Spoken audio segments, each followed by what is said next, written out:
Buenas tardes, me presento, me llamo Carlos Josué Calderón Jiménez. Hoy vamos a hablar del tema acerca de las consideraciones generales de emergencias médico-odontológicas. Soy del grupo 1003 y vamos a comenzar. Para empezar, una breve introducción. ¿Qué son las emergencias? En este caso, en algunos aspectos de la práctica odontológica se presentan los mismos riesgos que en una cirugía, pero por ejemplo, cuando se aplican agentes anestésicos para infiltrar los tejidos, cuando se administran agentes intravenosos para inducir la inconsciencia o se inhalan otros productos de anestesia general, los riesgos no difieren significativamente, tanto si el paciente se va a someter a una cirugía mayor como a una simple extracción, pero aún así se podrían presentar casos de complicación en el transcurso del tratamiento, tal como una hemorragia, shock anafiláctico, etc. ¿Qué es una urgencia? Una urgencia se define como un conjunto de patologías bucomaxilofaciales que manifiestan dolor agudo que provoca una demanda espontánea de atención tanto en el centro de salud o una atención médica en terciarios. Este es un caso donde, por ejemplo, el paciente no está al tanto de la salud oral y deja pasar el tiempo o sufre una caída y fractura sus dientes. Tienden a ir primero a un centro de salud, a un hospital, a atenderse antes de ir con el odontólogo, a un consultorio dental. Sin embargo, una emergencia corresponde a un suceso inesperado por una mala práctica o descuido que puede generar daño en los tejidos aledaños.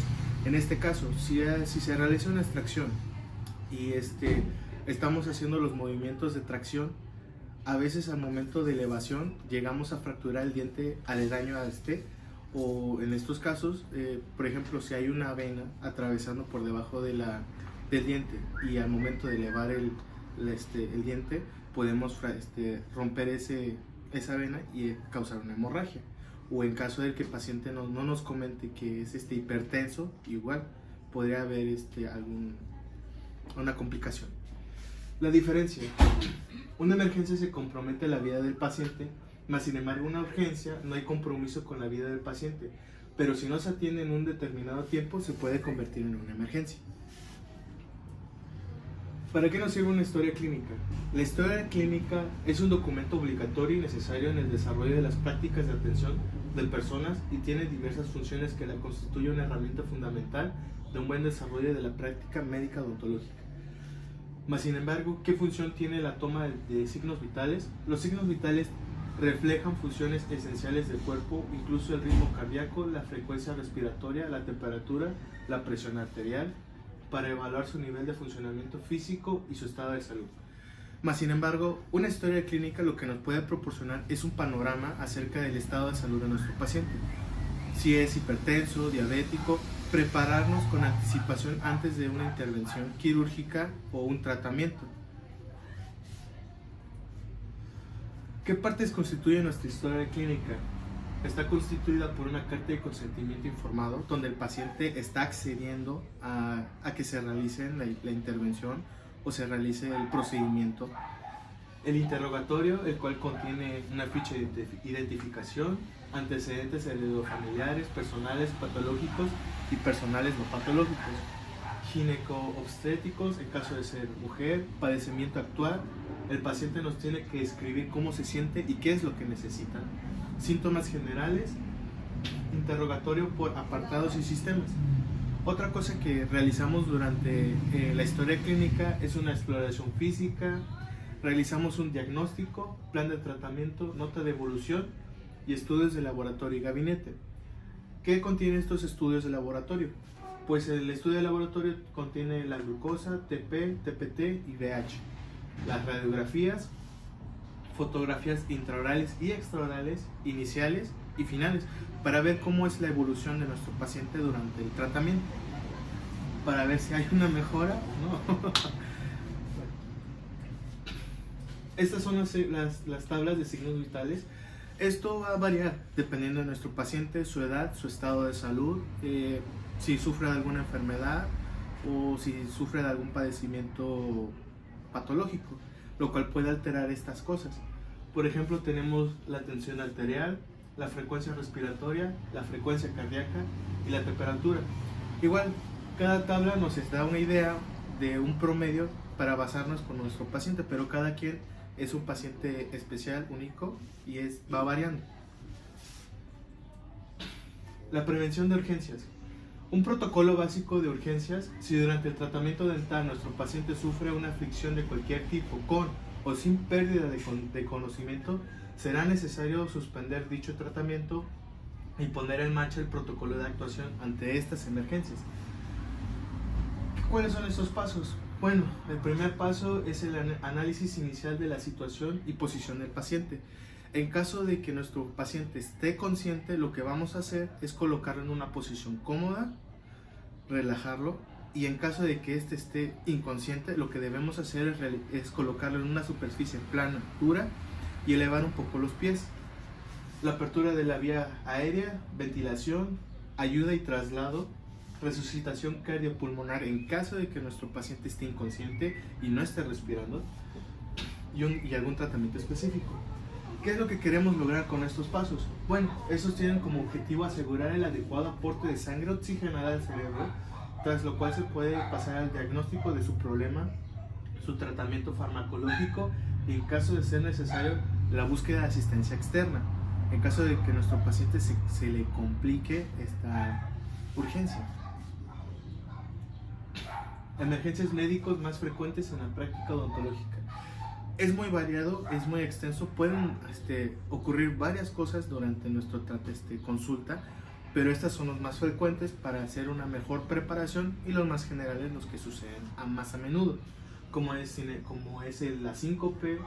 Es un manejo inicial, sería controlar las constantes del paciente, la tensión arterial, la frecuencia cardíaca, la frecuencia respiratoria, checar la glucemia, etc. Además, se le colocará al paciente en una posición de Trendelenburg, es decir, con las piernas más altas que el resto del cuerpo, para facilitar la circulación del retorno de la sangre. Puede ser necesaria la administración de atropina a 0.5 miligramos intravenoso o intramuscular si el síncope cursa a una bradicardia de menos de 40 ppm. Una hipoglucemia: estando el paciente consciente, se le administrará una bebida azucarada, como por ejemplo una Coca-Cola. En caso de que el paciente se encuentre inconsciente, se le administrará glucosa vía parenteral, para que sea suero, ya sea un suero glucosado 4 o glucosoma IM intramuscular. La hiperglucemia: controlaremos las constantes vitales, no obstante, si no se puede determinar si estamos ante una hipoglucemia o una hiperglucemia, administraremos glucosa de igual forma. La hipoglucemia: estando el paciente consciente, se le administrará una bebida azucarada, como una Coca-Cola. En caso de que el paciente se encuentre inconsciente, se le administrará glucosa.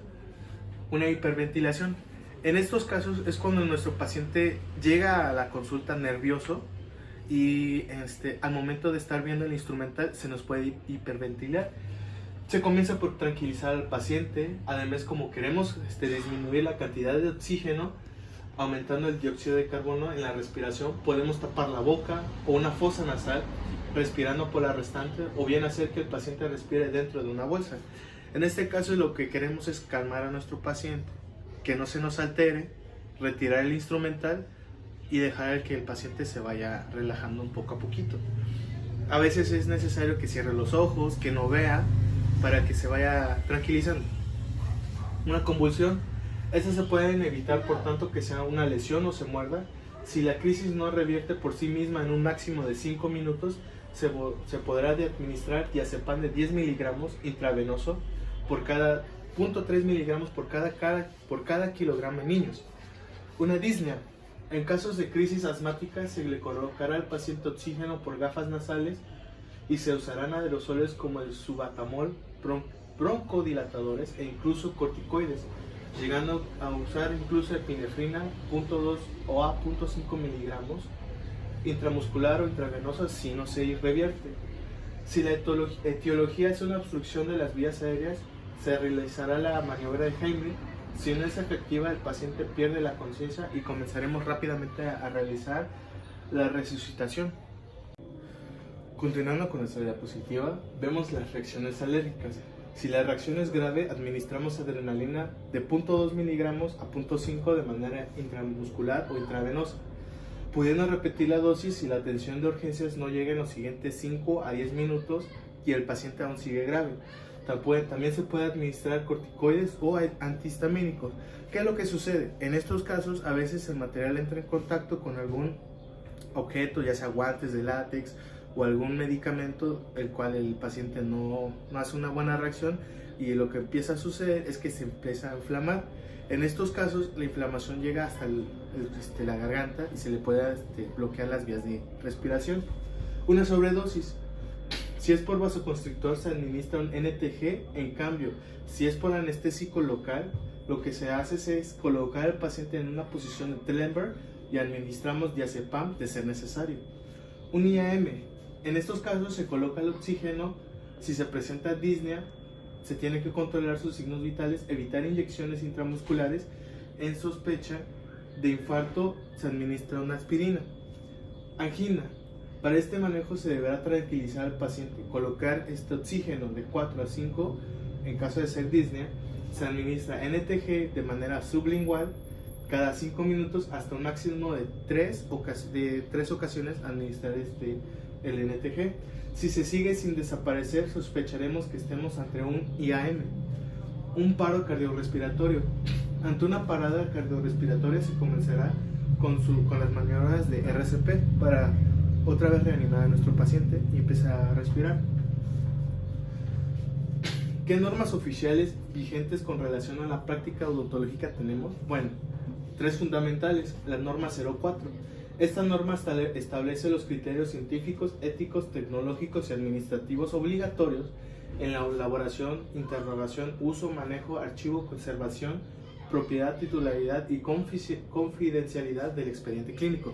En estos casos es para proteger al paciente y a nosotros mismos de que se filtre los casos clínicos, los expedientes, ya que son, pues ahora sí que son únicos y son personales del paciente, no se tiene que divulgar ni andar esparciendo por otros lados. Sin embargo, la norma 013, esta norma oficial mexicana establece los métodos, técnicas, criterios de operación del Sistema Nacional de Salud con base a los niveles de prevención, control y vigilancia epidemiológica de las enfermedades bucales de mayor frecuencia en la población de Estados Unidos mexicanos. La norma 04 está conformada por la atención médica. Este es el conjunto de servicios proporcionados con el fin de promover, proteger y restaurar la salud. El establecimiento para la atención médica a todo aquel fijo, móvil, público, social o privado donde se presten servicios de atención médica, ya sea ambulatorio o de internamiento de pacientes, cualquiera que sea su denominación, incluidos los consultorios. El expediente clínico, el cual es el conjunto de información clasificado y datos personales del paciente, donde el expediente es de uso exclusivo médico. Y por último, la carta de consentimiento informado. Este es un documento firmado por el paciente o algún representante legal del paciente, donde se acepta el procedimiento de rehabilitación, donde se recibe la información de riesgos y beneficios del procedimiento. Y por último tenemos la norma 178. Esta norma oficial mexicana establece los requisitos mínimos de infraestructura y equipamiento con que deben cumplir las unidades de atención médica que proporcionen servicios de promoción, prevención, diagnósticos terapéuticos y de rehabilitación, incluyendo la atención de urgencias, curación y en su caso partos o pacientes ambulatorios. Bueno, este es el final de nuestra presentación, espero le haya sido de su agrado. Gracias por su atención.